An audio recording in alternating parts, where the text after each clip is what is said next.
Reka ndakuramutse amahoro nongera ndakwifuriza umwaka mwiza w'ibihumbi 2025 hanyuma nongere ndaguhe n'akaganuke naguteguriye kubera ko uno munsi naguteguriye akaganuke ko ushobora kugufasha mu mwaka ugiye kuza, ko ushobora kuguherekeza mu mwaka uza kugira ngo umwaka uzoza uzoshobore gushika kuvyo wiyemeje gushikako. Ni ibintu bine ngiye gusangira nawe vyoshobora kugufasha mu mwaka wa 2025 kugira ngo ushobore gushika kw'iterambere ryawe, kugira ngo ushobore gushika ku butunzi wifuje. Ndaguhaye ikaze, Jeff Habyarimana mugiye kuganira. Let's go.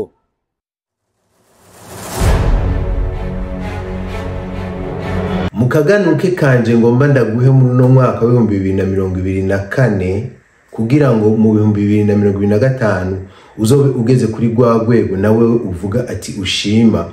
Ikintu ca mbere tugiye kubona ni ikintu gihambaye, ariko ikiza guhereza kino kiganiro ni ikintu gikomeye cyane. Nico gituma ndagusavye yuko woza kugumana nanje ukaba focus, hanyuma nivyaba bishoboka ufate mbere n'agakaramu ushobore kwandika hasi, hanyuma bishobore kugufasha ivyo bintu, kuko twarabonye yuko amajambo gusa hari igihe usanga aguruka, usanga agenda, ariko ikintu wagifashe ukacandika mu ka block note cyangwa ukandika muri agenda yawe birashobora kugufasha. Ikintu ca mbere coshobora kugufasha kikagushikana kuri rya terambere wifuza mu mwaka wa 2025 nukugira imbono, kandi iyo mbono yawe ikaba iboneka, ikaba yumvikana.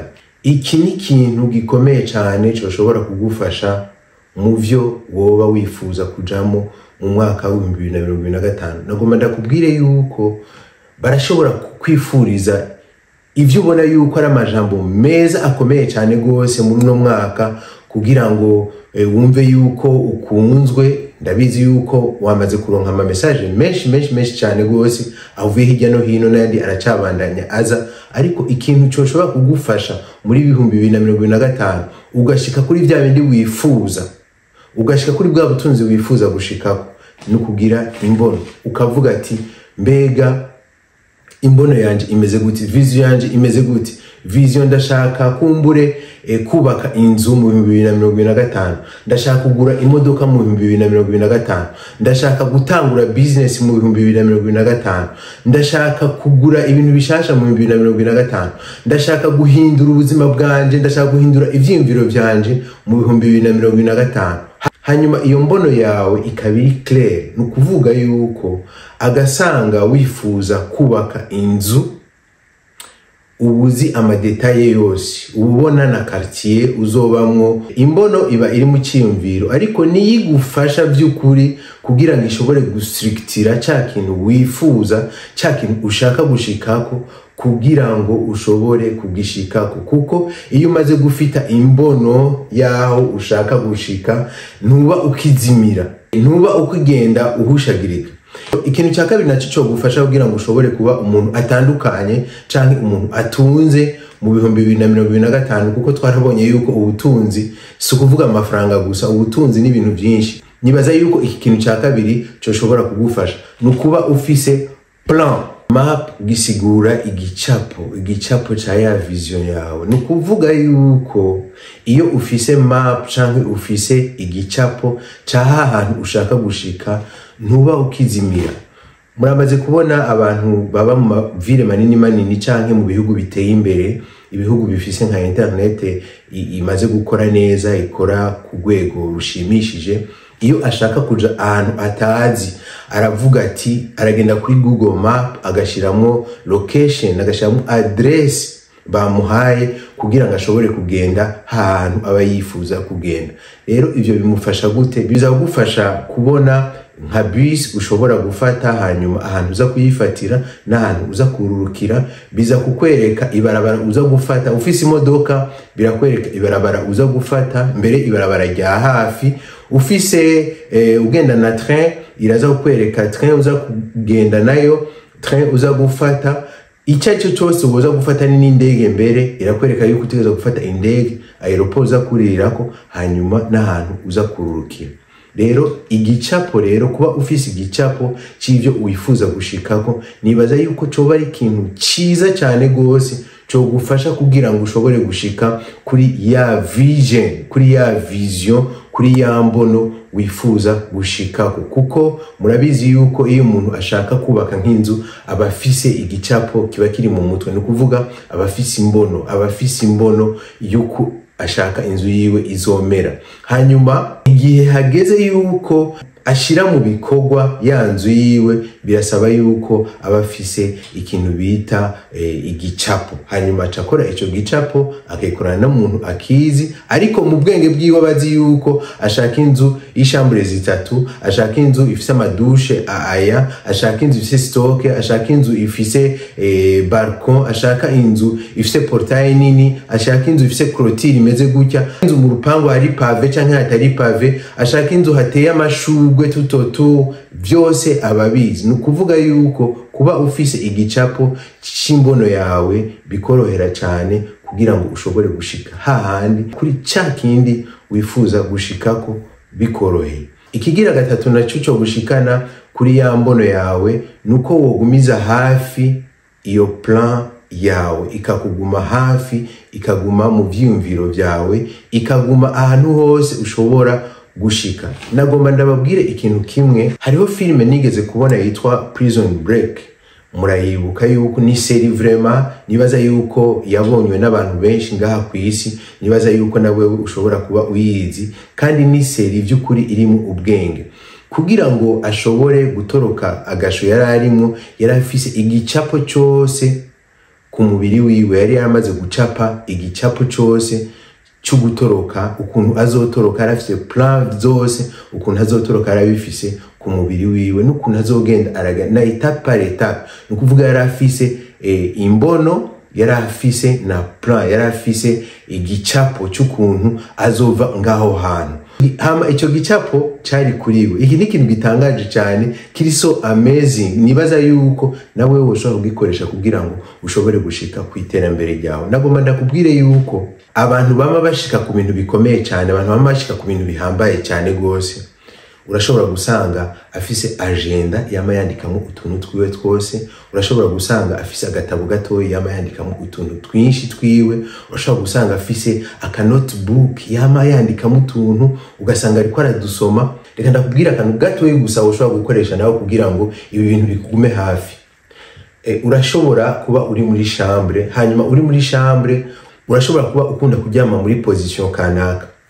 Gerageza ibishoboka byose muri iyo position wama ufata igihe ugiye kuryama, ahantu uba uri kuraraba, amaso yawe aba ari kuraraba, iyo plan yawe ibihari, ico gicapo cyawe kibe kihari. Kumva urashobora kuba ari n'amajambo wanditse ukavuga ati nzogira gutya, nzogira gutya, nzogira gutya, nzogira gutya, ubwa mbere, ubwa kabiri, ubwa gatatu. Ayo majambo yandike neza ahantu ushobora kuyabona, kugira ngo uravye hariya ushobore kuyabona. Ugiye kwatsitara ayo majambo ushobore kuyabona, ugiye kugura umuryango ayo majambo ushobore kuyabona, ugiye muri douche ayo majambo ushobore kuyabona, ugiye kwishure shira ugapapuro hanyuma ushire mu mufuko w'ipantaro canke wa veste yawe, hanyuma ugende ushitse imbere gasome ako gapapuro, kugira ngo vya vyiyumviro, ya plan, ya mbona kazoza yawe igume hafi, kugira ngo uvyamize ko umutima. Burya ikintu uzokwamiza ko umutima kenshi camagishika. Reka ndakubwire ikintu kimwe, urashobora kwiyumvira kugura imodoka itukura, na karorero gatoyi cyane. Iryo bara kenshi na kenshi iyo biri mu vyiyumviro vyawe, iyo biri mu shaha wawe, mu mutima wawe, ukama uvyiyumvira kenshi, uzorabe kenshi iyo usohotse hanze ukagenda mu ibarabara muzohura n'imodoka zitukura. Ibi biratangaje cyane gose, ibindi ko ndakubwira nta handi uzovyumva. Reka ndabikubwire kubera ubwonko bw'umuntu ni ikintu gikomeye cyane gose, kuko kare wahora ugenda kubera bitari muri wewe, bitari mu vyiyumviro vyawe, ubwonko bwawe buba buriko buriyumvira ibindi. Ariko ubu kubera bamaze kubishiramo, ni ukuvuga yuko ubwonko bwawe butegereza kukwereka cya kindi nyene ukeneye, cya kindi kikurimo, hanyuma ivyo navyo ikuntu bica bikora isi nayo tubayeko, isi y'umuremyi tubayeko ica ikora ibishoboka vyose kugira ngo ico kintu ikizane mu buzima bwawe. Nukuvuga par la loi de la manifestation, inindi loi kumbe no kubwira hazoba ibishoboka vyose. Nukuvuga umubiri wawe urashobora kuzoguha inguvu zishoboka kugira ngo uzoshobore gushika kuri vya bindi. Kenshi twebwe twabumengo turasinziriye, twabumengo iyo naho twa dushaka ikintu ugasanga uravuze ikintu ugasanga kiraheze ubwo nyene. Kiraheze kubera iki? Kubera ico kintu ntikiri kumushaha. Egome ndakivuze ndacifuza ariko sindacamiza muri vya vyiyumviro vyanje. Kumbura ivyiyumviro vyanje biragenda kwangara bikangarira mu kindi kintu. Ariko ugasanga naho vya bindi ndavyifuza dufitaniye relation ntoye. Rero ni vyiza yuko ikintu vy'ukuri agasanga ucifuza, agasanga wifuza ubutunzi, agasanga wifuza guhinduka, agasanga ushaka kuduga, agasanga ushaka kuva muri ivyo urimwo kugira ngo ushobore kuduga. Gira imbono, hamugire plan, hamuvyamize hafi yawe, hanyuma urabe ukuntu ivyo bintu bizogenda. Ica kane naco arico cyanyuma ngomba tuvugane muri kino kiganiro kandi arico gihambaye cyane. Nico gihambaye cyane. Menya igituma ushaka gushika kuri iyo mbono. Menya igituma ushaka gushika kuri iyo mbono. Menya igituma ushaka gushika kuri ubwo butunzi. Menya igituma agasanga ari ikintu cyo cyose wifuza gutangura. Menya igituma ushaka gutangura ico kintu. Iki ni ikintu gihambaye cyane gose abantu tutigera twitaho. Ugasanga egome ndashaka gutunga ariko kubera iki wifuza gutunga? Kubera iki wifuza kugura ijya modoka? Kubera iki wifuza kugura ijya nzu? Ugasanga kubera iki ico kintu ntacyo tuzi. Iki kintu rero nibaza yuko ari ikintu gihambaye cyane cyo shobora kugufasha kugira ngo boosting kugira ngo ushobore gushika kuri ya mbono yawe. Kubera iki yawe iki gituma kiba ari ikintu gikomeye cyane gose kandi kiba ari ikintu by'ukuri kiri ku mutima wawe. Akaruro gatoye urashobora kuba wahora ukenye hanyuma ukavuga yuko wifuza gushika ku butunzi. None kubera iki wifuza gushika kuri ubwo butunzi? Kumbure urashaka kuvuga ati ndashaka umuryango wanje uzobeho neza, ndashaka kubaka inzu kugira ngo abana banje bazoronka aho bashira umusaya, ndashaka gufata mama na papa ndabatware muri voyage batari bwajemwo ariko bifuje. Hariho umumama yamabwira umwana wiwe yuko gutunga ari bibi, gutunga ari bibi, gutunga ari bibi. Hanyuma umunsi umwe uwo mukobwa aragenda muri formation. Ico gihe babaza ati kubera iki umuntu ari bloke, kubera iki uri bloke mu buzima bwawe? Hanyuma uwo mukobwa yifuza byo kuri gutunga bakamubaza kubera iki none uri bloke? Ati jewe nganya amafaranga menshi. Hanyuma ariko akifuza gutunga akifuza gutangura business, agatangura business aho business yoduze ariko business ikaguma handi nyene igastagna, ikaguma handi nyene. Hanyuma mu nyuma baramubaza tubwire muri famille yawe gute? Muri famille mbega wumvise ama information ayahe ukiri umwana?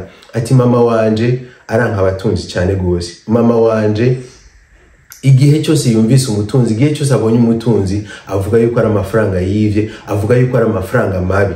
Urumva? Hanyuma rero ivyo byaratumye uwo mukobwa nawe adashobora gushika ku butunzi. Icabaye mu mukobwa yaributse yuko mama we yakunda muri Maldives. Hama icabaye kandi uwo mukobwa yaraguze inzu aho hantu muri ile yitwa Maldives, yaraguze inzu. Hanyuma acafata abwira mama wiwe ati mama ndashaka yuko wogenda kugira vacances hari yaramurira indege, aramuha ifunguzo za yanzu kugira ngo ashobore gushikiramo. Hanyuma mama wiwe igihe yashika ngaho hantu by'ukuri yari nko mwijuru. Hama aramubwira ati mwana wanje warakoze, nukuri warakoze cyane gose. Mugabo muri ico gihe kubera mama wiwe yabonye yuko umukobwa wiwe ashobora kuganya amafaranga kandi d'une façon honnête, mama wiwe aravuga ati uhezagirwe mwana wanje, nukuri utunge utunganirwe. Byumvikana yuko kiriya gihe ujya mu mama yarazi yuko ubutunzi abantu bashobora kuburonka babwivye. Umukobwa wiwe nawe nyene yarazi yuko atunze bizoca bimwankanisha na mama wiwe. Mwavyumvise? bumvise kino kintu bizoca bimwankanisha na mama wiwe, hanyuma acaguma agomba kuguma hasi, ariko muravyumva yuko ni kubera yari afise ubwoba gusa, ariko mama wiwe nawe nyene suko yanka ubutunzi, suko yanka abatunzi gusa, ni vya bintu ushobora gusanga ivyo bintu atavyurimo. Rero nagomba ndakubwire yuko wame wibuka igituma wifuza gutangura, wame wibuka igituma ufise iyi mbono, wame wibuka igituma ushaka gutangura iyo business, wame wibuka igituma ushaka kubaka iyo nzu, wame wibuka igituma wifuza kugura iyo modoka, wame wibuka igituma wifuza kugura ijya butike, wifuza kuja muri kijya gihugu, wame wibuka igituma. Kino ni ikintu gikomeye cyane gose. Hanyuma nukuri numvise no guhakana kaganuke imbere yuko umwaka wera ubundi utangura. Ndazi yuko amajambo baza kubwira egome aramaze ikintu gikomeye cyane gose, arakimaze sindabiharira, arashobora kugutera intege, ariko wongere ko nibi ndakubwiye kugira ngo bishobore kugufasha by'ukuri. Umwaka wa 2025 uzohere uvuga ati uravye inyuma mu 2024, uravye inyuma canke mu kwa kabiri, mu kwa gatatu, mu kwa kane, ubone ugeze hariya mu kwicumi, mu kwicumi na rimwe, mu kwicumi na kabiri, ubona yuko ugeze ahandi hantu, ubona yuko ugeze ku rundi rugero. Hamwe uravye inyuma uvuga ati I made it. I made it. Bandanye ndakwifuriza umwaka mwiza, umwaka wo kuranirwa muri byose, umwaka wo guhinduka, umwaka wo gushika kubyo wifuje gushika ko mu 2024. See you in the next video. See you in 2025. Bye.